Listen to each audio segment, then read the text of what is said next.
All right, welcome back. My name is John. This is Melanated Truth, and we are back for another psalm to help us hope. So, Psalm 34, maybe you're familiar with it. It starts off, I will bless Yahuwah, or I will bless Yahweh. I will bless the Lord at all times. His praises shall be in my mouth continually, or shall be continually in my mouth. Maybe we're more familiar with that version. Now, this psalm has context to it. This is one of the many psalms that has superscription, and in the superscription, it tells you exactly the context in which this was created. It's a psalm of David, so David wrote it, and he wrote it when he changed his behavior before Abimelech and he drove him out, and he went away. So when did he change his behavior? Other versions say when he pretended to be crazy, or when the NAS says when he feigned madness before Abimelech. This is talking about First Samuel chapter 21. So let's read First Samuel 21 to get the context of what's happening in David's life, so that when we come to this psalm, we understand maybe his heart posture, so that if we find ourselves in a similar situation, we know how to help this psalm lead us to the Most High's presence. So First Samuel chapter 21, starting in verse 10. And David rose and fled that day from Saul and went to Achish, the king of Gath. So now it's his name is Achish, but in the psalm he's being called Abimelech. We'll get to that in just a little bit. So he went to Kish, the king of Gath. And the servants of Achish said to him, is not this David, the king of the land? Did they not sing to one another of him in dances? Saul has struck down his thousands and David his 10,000s. And David took these words to heart and was much afraid of Achish, the king of Gath. So he changed his behavior. He started feigning madness. He started acting like a madman. So he changed his behavior before them and pretended to be insane in their hands, and made marks on the doors of the gate and let his spittle run down his beard. Then Achish said to his servants, behold, you see the man is mad. Why then have you brought him to me? Do I lack madmen? It's a funny statement. That you have brought this fellow to behave as a madman in my presence? Shall this fellow come into my house? David departed from there and escaped to the cave of Adullam. And when his brothers and his father's house heard it, they went down there to him. And everyone who was in distress, and everyone who was in debt, and everyone who was bitter in soul gathered to him. And he became commander over them. And there were with him about 400 men.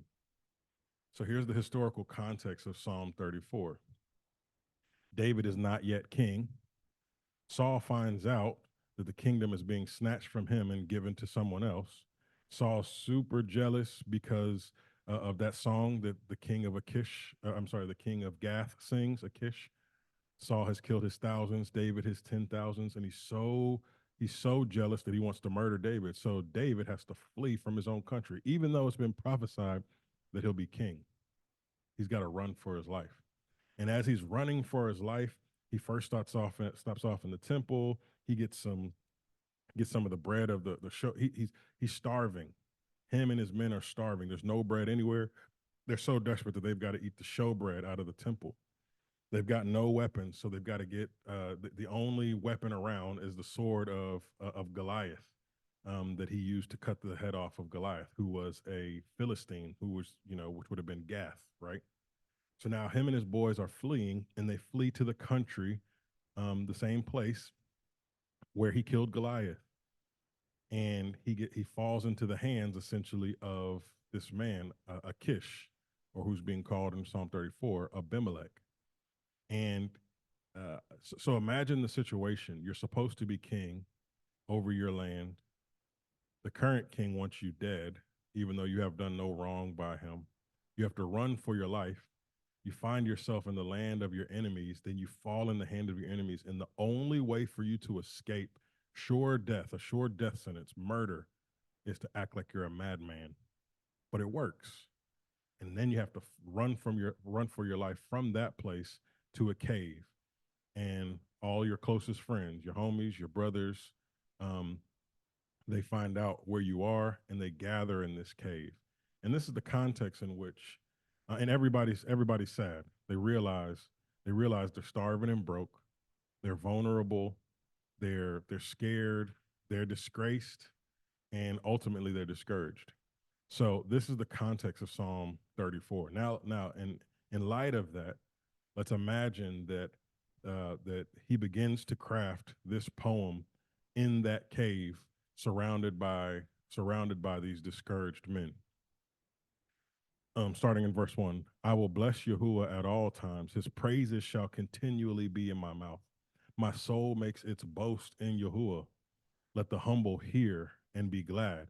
Oh, magnify Yahuwah with me. Let us exalt his name together. I sought Yahuwah, and he answered me, and he delivered me from all my fears. Those who look to him are radiant, and their faces shall never be ashamed. This poor man cried, and Yahuwah heard him and saved him out of all his troubles. The angel of Yahuwah encamps around those who fear him, and he delivers them. Oh, taste and see that Yahuwah is good. Blessed is the man who takes refuge in him. Oh, fear Yahuwah, you his saints. For those who fear him have no lack. The young lions suffer want and hunger, but those who seek Yahuwah lack no good thing. Come, O children, listen to me. I will teach you the fear of Yahuwah. What man is there who desires life and who loves many days, that he may see good? Keep your tongue from evil and your lips from speaking deceit. Turn away from evil and do good. Seek peace and pursue it. The eyes of Yahuwah are toward the righteous, and his ears toward their cry. The face of Yahuwah is against those who do evil, to cut off the memory of them from the earth. When the righteous cry for help, Yahuwah hears and delivers them out of all their troubles. Yahuwah is near to the brokenhearted and saves the crushed in spirit. Many are the afflictions of the righteous, but Yahuwah delivers him out of them all. He keeps all his bones, not one of them is broken.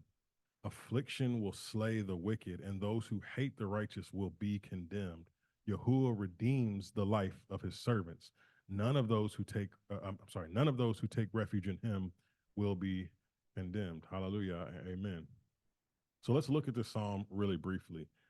First notice that this starts off with a personal resolve, and it leads into a corporate call to resolve. Again, imagine him and 400 guys that have essentially been exiled from the kingdom that belongs to them. It's their home, but now because of their allegiance to David, the right coming king, they've been exiled from their land. And they hear that David has had this close encounter with the Philistines, and he's almost lost his life. So now they're coming to this cave, and they're all kind of soaking. And what he says is, I will bless Yahuwah at all times. His praises shall always be in my mouth. It starts off as a declaration of resolve. My soul makes its boast in the Lord. Let the humble hear and be glad.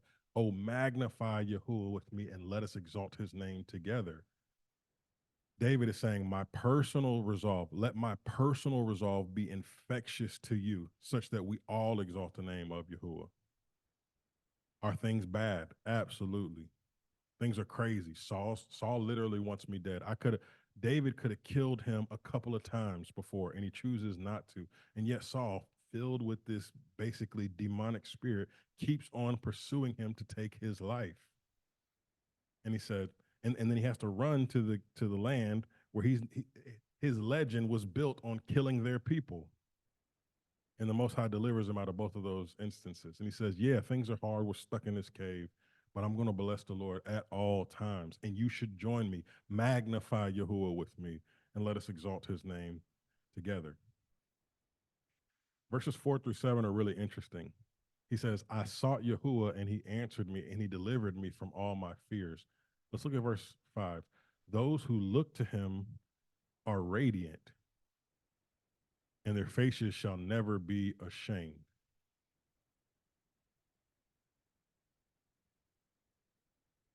When in the Bible do we find somebody's face becoming radiant at an encounter with Yahuwah?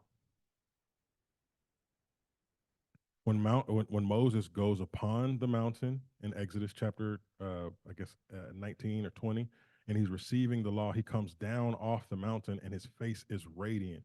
His face is so radiant, in fact, that the people say, like, look away. He has to veil his face because he's glowing in such a way. And David is saying of himself, or and of anybody that chooses to trust in Yahuwah, all those who look on him are radiant. David is democratizing what happened to Moses on the mountain. He's saying anybody who presses into a relationship with Yahuwah, it's going to be as if you have this mountaintop experience with the Most High. It's going to be, uh, let me say it this way. And regardless of your circumstances, you have access to the same thing that Moses had access to on top of the mountain. You can have a personal, radiant experience. Those who look to him are radiant, and their faces shall never be ashamed. Uh, Verse 6, this poor man cried, and Yahuwah heard him and saved him out of all of his troubles. Again, he's pointing back to himself. Verse 4, I sought the Lord, and he answered me. Verse 6, this poor man, speaking of himself, cried, and the Lord heard him and saved him out of all of his troubles. Verse 7, the angel of Yahuwah encamps around those who fear him and delivers them. Again, this is a reference to the Exodus. Exodus chapter 20, Moses goes up on the mountain, receives the law. They've crossed through the Red Sea and they're marching through the wilderness. They're not in the promised land. They're marching through the wilderness. And what happens?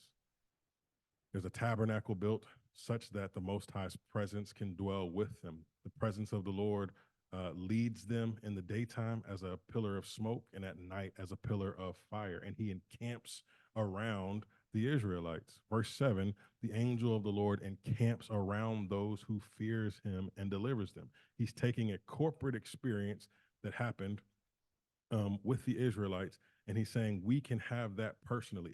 If you and I continue to commit ourselves to the Most High's ways, regardless of circumstances, he will guard us just like he guarded our ancestors in the wilderness. He will make our face radiant just like he made Moses' face radiant when he went up onto the mountain and received the law. We must trust in him. Now, this is really interesting because he takes verses 4 through 7 to tap into their collective understood history. He's tapping into what they know to be true about how the Most High handled them in the past.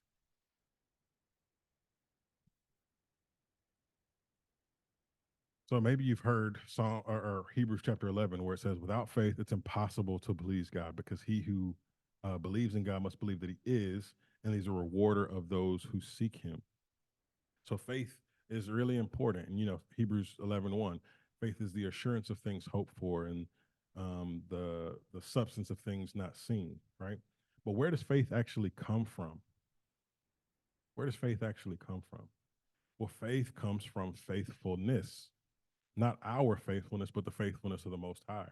You see, David, in this really low place that he's in, not only is he discouraged, but his men, even more so, are downtrodden. They're brokenhearted. They see they don't have no money in their pocket. They're hungry. They don't have the weapons that they need. They're stuck in a cave, and they're stuck in between a rock and a hard place. The Israelite government wants them dead, and the Philistines, of course, want them dead. So what are we going to do? And what does he do? He taps into the Israelite history, the past faithfulness of the Most High towards the Israelites. And he's showing them, hey, just as the Most High was faithful to the Israelites in the past, he will be faithful to us to this day, right here and right now. And he's taking a corporate experience and he's personalizing it. He was faithful to the Israelites, and if you and me trust in him, he will be faithful to us as well. He will encamp around us like he encamped around them. He will make our faces radiant like he made Moses' face radiant. This is one of the reasons why your history is really important. When you understand your personal, or I'm sorry, when you understand your corporate history, especially in covenant with the Most High, then our prayers become different. Our confidence becomes different. Our future becomes more certain and more clear. He works in the future the way he worked in the past. And what did he do in the past? What happens when our people are oppressed? What happens um, when we find ourselves trusting in Him in hard circumstances? He always comes. He always delivers. Makes you wonder why we've been divorced of our history, or for Black people in America specifically, why everything that we're pumped about our history starts with whips and chains. I remember I remember going to the movies with my wife and seeing 12 Years a Slave. And the movie was and that was the last of a string of slave movies that had come out over, a handful of years. But I remember leaving the theater and saying, it was a good movie, but I'll never watch it again, and I'm never watching another slave film again. It became obvious to me that it was just trauma porn. It was just continuously massaging into the Black psyche that you started as a slave. And if you believe that you started as a slave, then what future should you expect? What hope do you have? But if you knew that you were connected to these people, if you knew that you had a covenant with the Most High, and that covenant includes a cycle of disobedience and being put away for a time, and then being called back into closeness and intimacy with your Elohim, then you would expect something very different from what we call the transatlantic slave trade. More on that in future conversations. But David is tapping into a corporate history, the corporate history of the Israelites, to give himself and his men personal hope. This is what the Bible is for. Romans 15, verse 4, it says, all things that were written in the past were written for our encouragement, so that through perseverance and the encouragement of the scripture, we might have hope. The reason the Bible is written the way it's written is so that we would tap into it, and it would lead us to perseverance and encouragement regardless of circumstances. Okay, so David, they're stuck in this cave. All his men are depressed. They're looking to him as the commander and leader. He has not become king yet. He's running for his life. His men are kind of sulking with him, and he says, "I'm going to bless the Lord regardless of what's going on." And I commend you to magnify Yahuwah with me, regardless of what it looks like. His past faithfulness shows us how we ought to press into him, and that's what faith is. Faith is just a reliance on the past faithfulness of God, such that you can press into the future with confidence. That's what faith is. So then, for the rest of the psalm, from verse 18 through I think verse 22, David's basic charges these two things to his men: resolve, or he calls his men to righteousness, and he calls his men to resolve. Righteousness and resolve. If all these things that we just said are true, then we should press into righteousness, and we should be resolved to follow the Most High. Let's look how he does that. Oh, taste and see that Yahuwah is good. Blessed is the man who takes refuge in him. Isn't that an interesting thing to say to people who are hungry, who the only bread that they have is the bread of presence? They couldn't find any other bread anywhere. And he says, yeah, you're hungry, but taste and see that the Lord is good, that Yahuwah is good. Blessed is the man who takes refuge in him. Oh, fear Yahuwah, you his saints. For those who fear him have no lack. The young lions suffer want and hunger. You see how he's tapping into how they're particularly feeling, and saying, revert that to the Most High.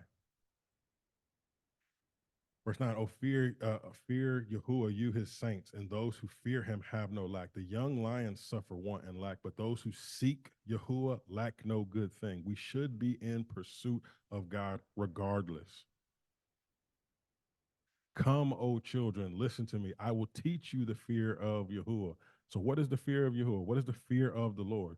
The Psalms say, or the Proverbs say, that the fear of the Lord is the beginning of all wisdom. Do you want to live life wisely? Do you want to be, do you, and when I say wisely, I mean, do you want to live life with skill, with precision, with tact? Do you want to go through life accurately? He says, I will teach you the fear of the Lord. Verse 12. What is there what man is there who desires life and who loves many days, that he may see good? Keep your tongue from evil and your lips from speaking deceit. Turn away from evil and do good. Seek peace and pursue it. Okay, so um, what is the fear of the Lord according to David here as he's talking to these guys? Watch how you speak and watch what you do. Keep your tongue from evil and your lips from speaking deceit, and turn away from evil and do good. Regardless of what the circumstances look like, the Most High's eye is upon you. So have some integrity. First of all, speak good.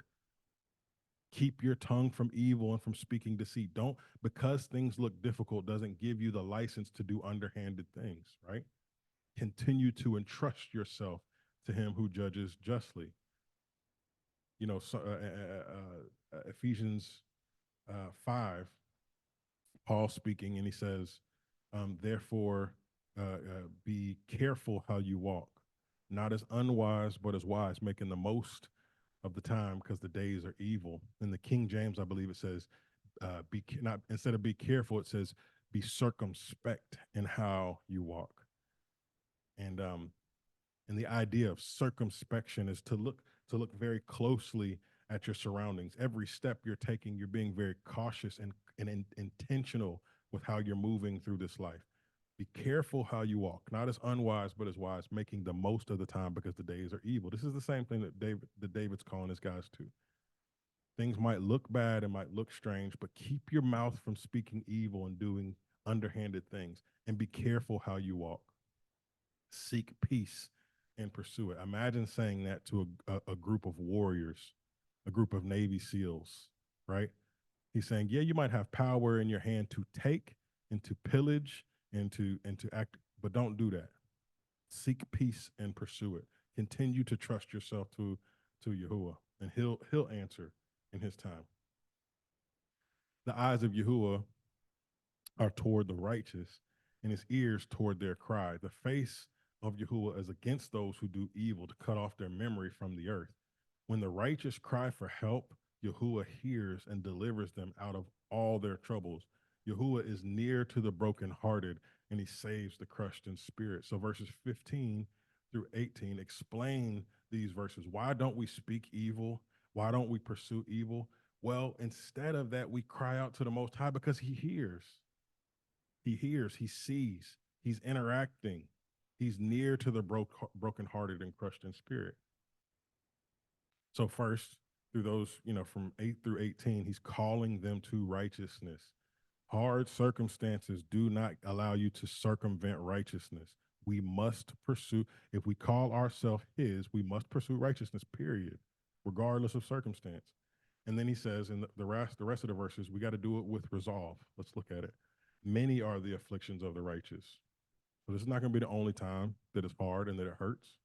Many are the afflictions of the righteous, but Yahuwah delivers them out of them all. He keeps all his bones, not one of them is broken. Affliction will slay the wicked, but those who hate the righteous will be condemned. Yahuwah redeems the life of his servants, and none of those who take refuge in him will be condemned. In other words, he's saying, don't just do it now. This must be the pattern of our lives, to bless the Lord at all times, and his praises to continually be on our mouth, to pursue to pursue righteousness and to keep our tongue away from evil, to cry out to the Most High in the midst of many afflictions. And this is exactly what we see in James 1, verse 2. Count it all joy, my brothers, when you meet various trials, knowing that the testing of your faith produces steadfastness. And let steadfastness have its full effect, that you may be perfect and complete, lacking nothing. James is tapping into the same idea that when we go through various trials, we should count it all joy. Why? Because it's producing endurance in us. And as we let endurance have its work in us, he's actually making us into something. So don't give up and don't lose hope. This in a lot of ways is a psalm for leaders, because David himself is having to encourage himself after this crazy situation.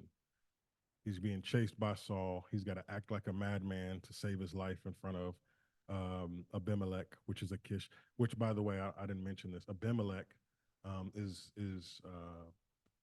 it's a title, and it means Ab means father. This little I ending is a possessive, so my father, Abi, my father. Malek is king, king. Malek, the word is Malek is king. So my father is king, right? It's giving Akish, the king of the king of Gath, the title Abimelech, which is pointing to the lineage of the Philistine kings, which again is pointing to the whole David and Goliath saga and trauma, right? So David, as he's penning this, he's recognizing I'm standing in front of the offspring of those whom I formerly killed. This guy Akish, whose title would be Abimelech, the son of the king, and then he has to run out and do the things that he does. And in the midst of all that, he's saying, "I got to press in, and if we trust ourselves to the Most High, we'll be okay. Everything's going to be all right." But this is a psalm in a lot of ways to leaders, because this is part of the call of leadership. We've got to encourage ourselves in the Most High, and we've got to call people into that same encouragement. We've got to encourage ourselves such that it would be infectious, so that we could say from a true heart-filled place, magnify Yahuwah with me and let us exalt his name together. So I just wanted to put that on our plates and leave you guys with that, just to say, you know, all of us are going through many things. And if we find ourselves in between a rock and a hard place, we can identify with what David is feeling in this particular situation. David's called to be a king, but he finds himself in an impossible situation. How do you lead from there? Well, the way you lead is by pressing further into the Most High. And as you press into him, he rescues you. And we can say together from a heart filled place, we're going to bless the Lord. So again, my name is John. This is Psalms to help us hope, and I wanted to leave you with that encouragement. I'll leave like I always do. Romans 15:13. May the God of hope fill you with joy and peace in believing, so that you may abound in hope by the power of the Holy Spirit. If you've made it this far, please like, subscribe, all those kinds of things. If it's going to be helpful to somebody, share it. If you feel led, you can give to our ministry here by way of Cash App. No pressure on any of those things, but as you feel led, do so. May the Lord bless you and keep you, and make his face shine upon you. Peace.